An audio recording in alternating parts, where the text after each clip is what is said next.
Hello students, myself Nimesh Prabhakar. Welcome to Automotive Electronics lecture series. In this lecture, we will discuss about the electronics fuel control system. Then next one we will discuss about the electronics ignition, and last we discuss about the ideal speed control. So in this lecture, we will discuss about these three topics. So now we start with the first one, electronics fuel control system. Normally, before the electronic system is launched in the automobile, the fuel control system, that means the fuel, is controlled by using the mechanical system. But by introducing the electronic system after the 1970, the electronic control system is used to control the amount of the fuel. So the injector, here the fuel injector we use to inject the fuel in the combustion chamber. So the fuel injector is when the valve is open or when the valve is closed is done, or it done by help of this electronic control system. Now, first of all, we understand what is the objective of this electronic fuel control system. So the primary function of this fuel control system is to determine the mass airflow rate accurately into the engine. So this is the objective, and that's why this electronic fuel control system is introduced in the car. Then the control system precisely regulates the fuel delivery such that the ratio of the mass of air to the mass of fuel in each cylinder is as close as possible to stoichiometric ratio. And we know that the stoichiometric ratio is nothing but about petrol engine is 14.7. So the main objective behind to introduce the electronic control system or electronic fuel control system is to maintain the air fuel ratio. So here this fuel control system first is measure the amount of flow that is flow inside the engine. Then according to that is exact the value of the lambda, that is the air fuel ratio. Now we understand by help of this figure. So this is the block diagram of the electronic fuel control system. So in the middle portion we can see this is the controller, and where the different sensors that provide the input, and according to that input it provides the output. So here the component of the electric fuel control systems are, first one is the TPS, this is nothing but the total position sensor. Then second one is the mass airflow sensor that provide the information about the mass of the airflow inside the intake manifold.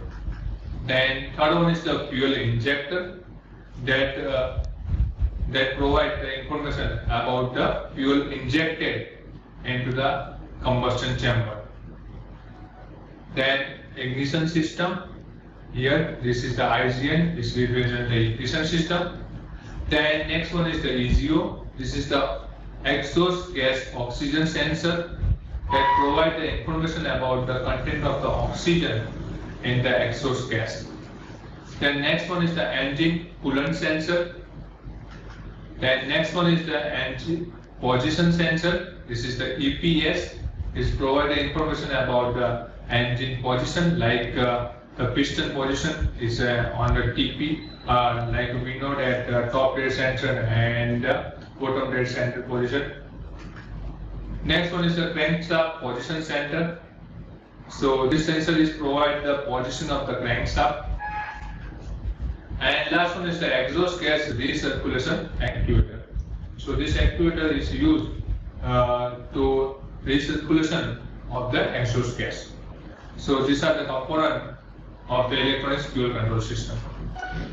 Now we discuss about the working of this electronic control system. So the fuel injector system consists of the many sensors positioned all around your vehicle as shown in this figure.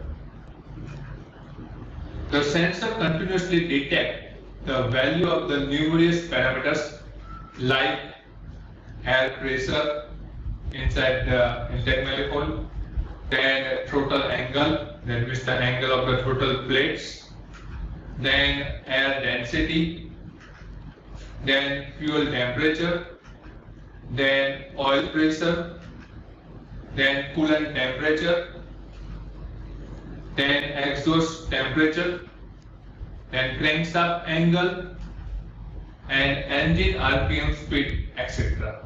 So these sensors, different sensors provide this information. All this data are processed through the ECU, that means engine control unit, or we can say the electronics control unit, to establish the amount of the time the fuel injector are open, injecting fuel into your engine intake port. So from different sensor data, the injector, that means ECU, is provide a signal to the injector, and according to that, the injector valve is open and the data that's the fuel is entered in the engine. The injector usually are open only for few milliseconds at a time. So generally the time of the opening of the fuel injector is in a few milliseconds. Generally spray the fuel and is closed.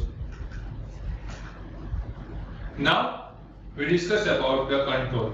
So mainly control is divided into the two parts.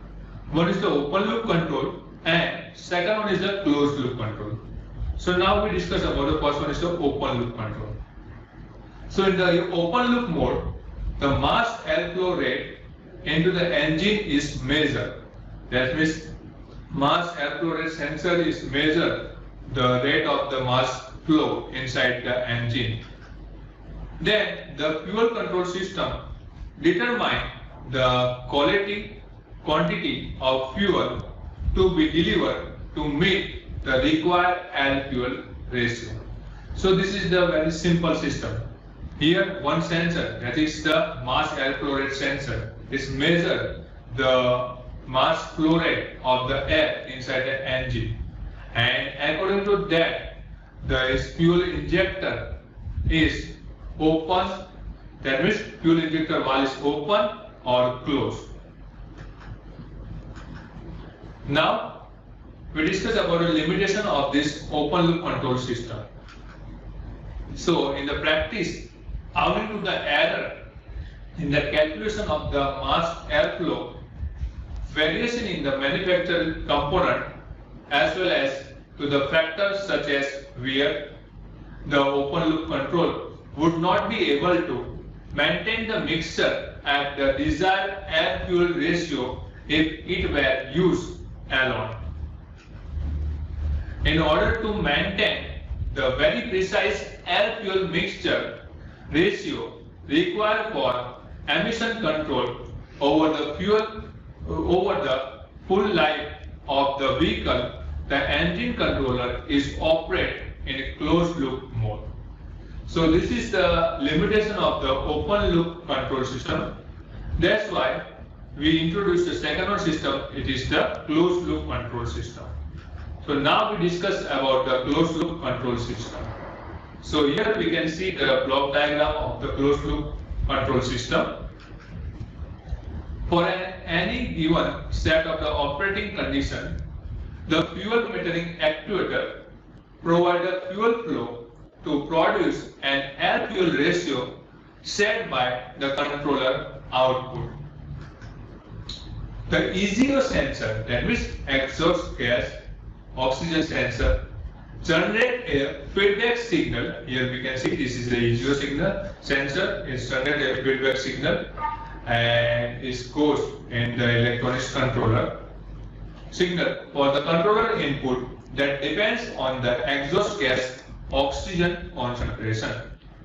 The function of this EGO sensor is to provide the information about the concentration of oxygen inside this exhaust gas. If the concentration of the oxygen is reduced or increased, according to that, this electronics control system is control the fuel metering system. That means according to that, the fuel injector valve is open or closed. So this concentration is a function of the intake air fuel.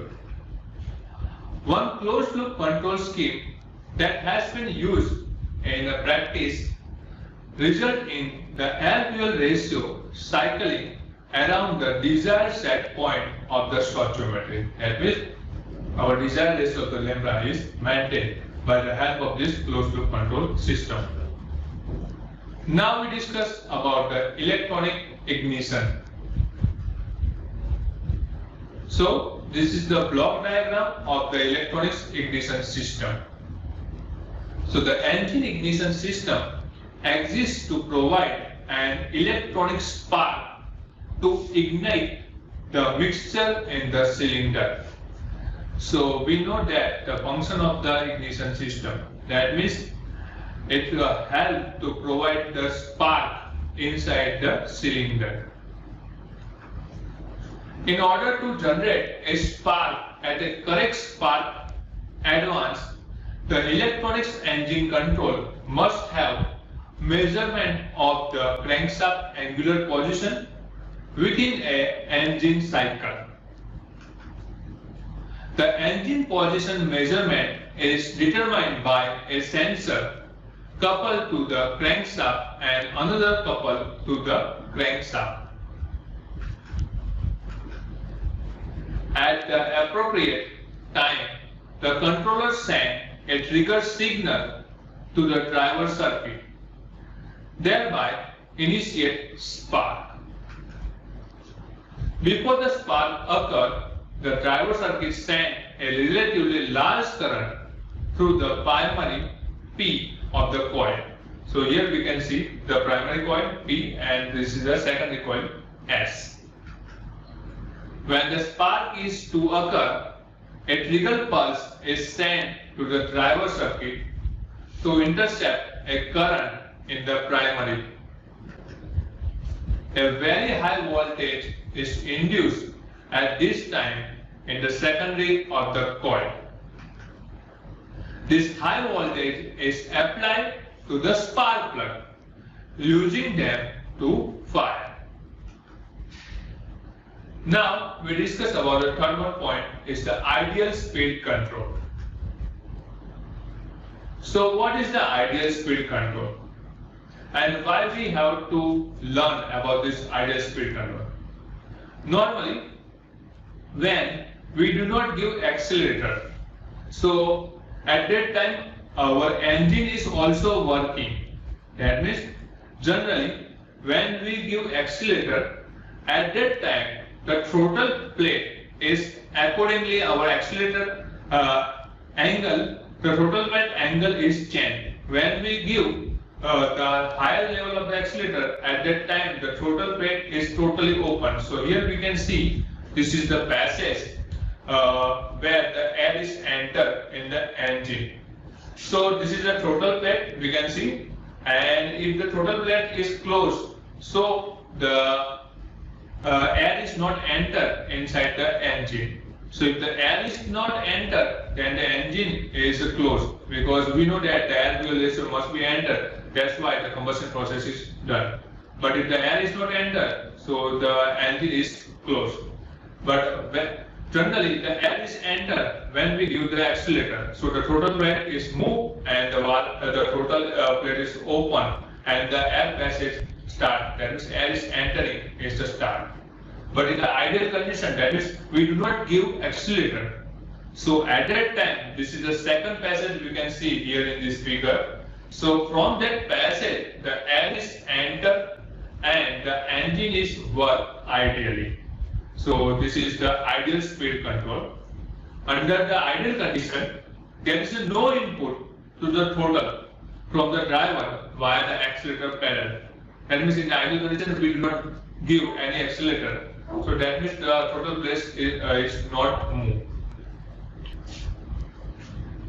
The engine must produce exactly the torque required to balance all applied load torques from the transmission and any accessories as well as internal friction and pumping torque in order to run at a steady ideal angular speed. The ideal speed actuator is responsible for regulating the engine speed as part of the overall ideal speed control of the engine management system. If there is a sudden change to the engine load condition when in the ideal mode, that means air conditioning system being switched on, creep speed in the first gear, activation of another electrical consumer, then air and fuel are also required in order to prevent the engine from the stopping. If the engine speed falls below a certain critical value, which is stored as a constant in the controller unit memory, the solenoid valve is activated and increase airflow rate in HU. The opening time of the injection valve is simultaneously extended and adapt to the engine's requirement. So today in this lecture we have discussed about the electronics fuel control system. Then we have discussed about the electronics ignition system. And last we discussed about the ideal speed control. Thank you.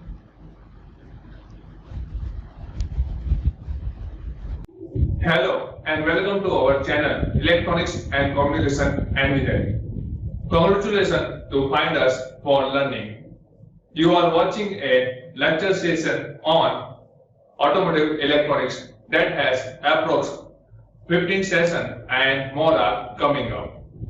We have more than 1200 sessions in various lecture series on courses for electronics and communication engineering. Watch it and learn. If you like it, share it, subscribe it and press bell icon to receive all updates on new session. Enjoy learning.